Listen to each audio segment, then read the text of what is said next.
کمپنیوں کے آگے آپ نے دیکھا ہوگا نا لمیٹڈ. یہ کیا ہے لمیٹڈ؟ یہ منجن ہے. مثال کے طور پر 4 آدمی مل کے کاروبار شروع کرتے ہیں. بھائی میں ہو گیا, وسیم بھائی ہو گئے, غفار بھائی ہو گئے, ستار بھائی ہو گئے. ٹوٹل کتنے آدمی ہو گئے؟ 4. ہم نے لوگوں سے پیسہ اپنا 5 روپے بھی نہیں لگائے. لوگوں کو ہم نے منجن بیچا, زبردست کمپنی کھل رہی ہے, بزنس ہو رہا ہے. اپنا منجن اپنا بینکوں سے قرض لے کے دے دنا دن بزنس کر کے شیئر ہولڈر کو ہم نے دینا شروع کر دیا. اچھا بھائی یہ بزنس تو 4 آدمیوں کا ہے. نہیں بھائی ہمارا نہیں ہے, یہ کمپنی کا بزنس ہے. اس کا بزنس ہے.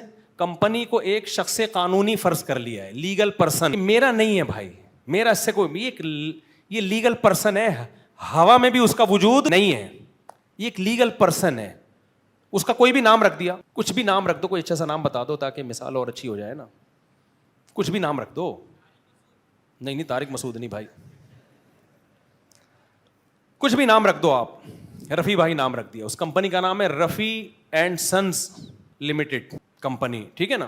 اب 4 آدمی مل کے بزنس کر رہے ہیں. وہ کہہ رہے ہیں کمپنی جواب دہ ہے, کمپنی پروفٹ تقسیم کرے گی. اب کمپنی کو ہو گیا لاس, یعنی ہم 4 آدمیوں نے, اصل میں تو ہم 4 نے مل کے بزنس کا بیڑا بولو غرق. جب کما رہے تھے تو کروڑوں روپے ہم نے کمائے لوگوں کے پیسوں سے, دے دنا دن بنگلے بنا لیے. اسلام کہتا ہے کمبختو, جب تم کما رہے ہو تو رسک بھی تو لو نا نقصان کا.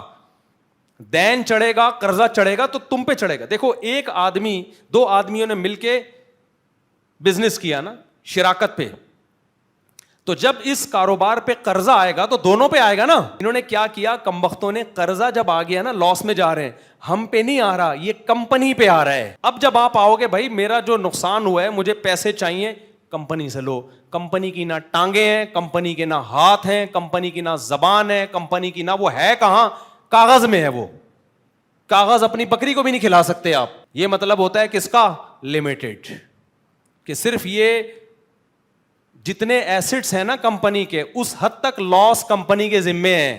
آپ کو کمپنی کے جو شیئر ہولڈر ہیں, جو بڑے بڑے لوگ جو کمپنی کے 70% حصے کے مالک ہیں, ان کے گھر لاس کی تلافی کے لیے آپ کو جانے کی اجازت بولو نہیں ہے, کیونکہ یہ ان کا بزنس نہیں ہے. وہ صرف پیڑے کھانے کے لیے تو ان کا بزنس ہے.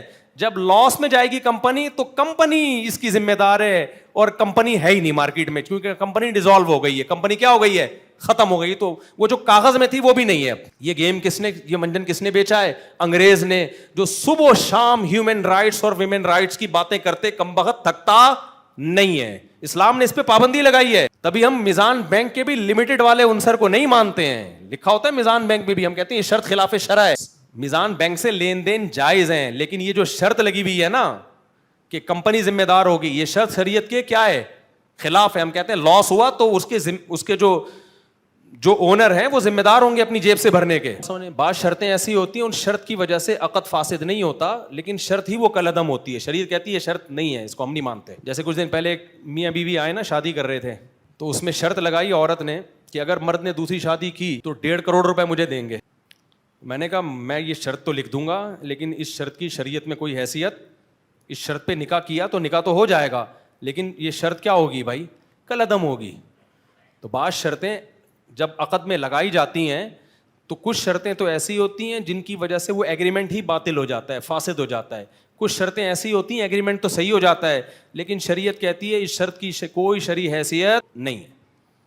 تو پھر وہ خاتون بیچاری پریشان ہو گئی. میں نے کہا میں تو لکھ دوں گا لیکن اس کی کوئی شرعی حیثیت نہیں ہے. پھر کیا کریں, ایک اور تدبیر ہم نے ان کو بتائی, وہ پھر میں آپ لوگ کو نہیں بتاؤں گا. ہر کام ممبر پہ بتانے کا نہیں ہوتا. میں تو لوگوں کو دوسری شادی کا مشورہ دیتا ہوں, لیکن اب آپ دیکھو وہ خاتون کہہ رہی کوئی ایسا ٹیکنیکل طریقہ ہو کہ شادی نہ کر سکیں. پھر ایک ٹیکنیکل طریقہ میں نے بتایا. اس سے یہ تو نہیں ہوا کہ مرد شادی نہیں کر سکے گا, کرنے کی تو اللہ نے اجازت دی, لیکن کچھ اختیارات عورت کے پاس چلے جائیں گے. پھر میں نے ان کو بتا دیا, لیکن ہر چیز بتانے کی نہیں ہوتی, بعض چیزیں ہر ایک کے لیے نہیں ہوتی, اس سے گھر خراب ہونے کا خطرہ ہوتا ہے. کبھی چھاؤں میں آئیں گے, اکیلے میں ملیں گے, اس سلسلے میں انشاءاللہ ہم بات کریں. دیکھو اسلام نے کتنی پابندیاں لگائی ہیں نا. تو یہ دنیا جو انسانوں کی حقوق کی بات کرتی ہے, باتیں بہت اچھی ہوتی ہیں, لیکن اس میں حقوق غریب کا بیڑا غرق ہو رہا ہوتا ہے. اس میں کمپنیوں کے جو بڑے بڑے کمپنیوں کے مالک دیکھو آپ, وہ ایسا پیسہ کماتے ہیں, غم کوئی نہیں ہوتا ان کو. غم یہی ہوتا ہے کہ کمپنی ختم ہو جائے گی بس. لیکن ایک عام تاجر کو غم یہ ہوتا ہے کہ بھائی مجھ پہ قرضہ نہ چڑھ جائے, قرضہ چڑھا تو میرے گھر لوگ آ کے بیل بجائیں گے.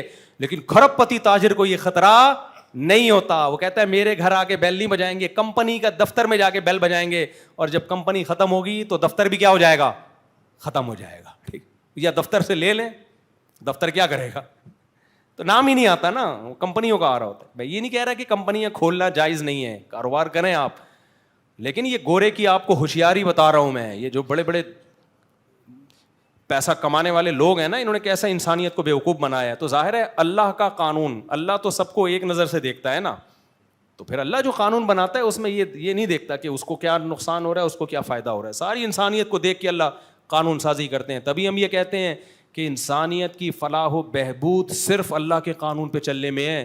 انسانوں سے پوچھ کے قانون بناؤ گے تو قانون بنانے والے اپنے آپ کو سب سے پہلے فیور دیں گے. تبھی جن ملکوں میں اسمبلیوں میں لوگ شراب پیتے ہیں وہ کبھی بھی شراب کے خلاف قانون سازی نہیں کر سکتے. حالانکہ دنیا میں کس قدر فساد ہو رہا ہے شراب کی وجہ سے, ساری دنیا جانتی ہے, کتنے بڑے بڑے حادثے ہو رہے ہیں.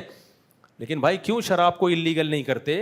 جو اسمبلیوں میں پہنچتے ہیں وہ خود میجورٹی ان میں شراب پی رہی ہوتی ہے, وہ شراب پی کے تو آئے ہوتے ہیں, وہ کیسے اس کے خلاف قانون سازی کریں گے؟ وہ کہتے ہیں اگر ہم نہ پی کے آئے ہوتے تو ہمارا تو دماغ ہی کام نہیں کر رہا ہوتا.